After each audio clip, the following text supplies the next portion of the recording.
lot of people in the black community who actually think the way that I do, but it's very risky to actually say it, because then you'll be called a name, you'll be scorned, and that is what the established Progressive Party wants. They don't want anybody to speak out against this, and they want to demonize anybody who does so because they want to maintain their power. And I think a lot of people are starting to wake up. If I could multiply my mother and put her in all of those homes with little kids growing up, you would see a very different outcome. How? You know, the person who really has... What was it about her messaging to you? Well, she refused to be a victim, and she refused to let us be victims. And she always said, there is something that you can do. You do not have to sit around and wait for somebody else to do things for you. And that really informed the way that I thought about things. It informed the way that my brother thought about things.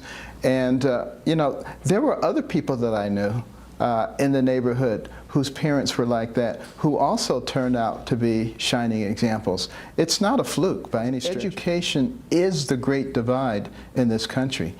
It doesn't matter what your ethnic background or your social economic background is. If you get a good education, you write your own ticket. End of story. No ifs, ands, and buts about it. And we need to be emphasizing that. You know, one of the things that I tell people all the time is during slavery, it was illegal to teach a slave to read. Now, why do you think that was? Because even those evil masters knew that an educated man is a free man. You know, I've had many black Democrats come up to me recently and say, you make so much sense. I'm a Democrat, but I'm voting for you. I get that all the time. And I know that's exactly what the progressives are afraid of and don't want to hear.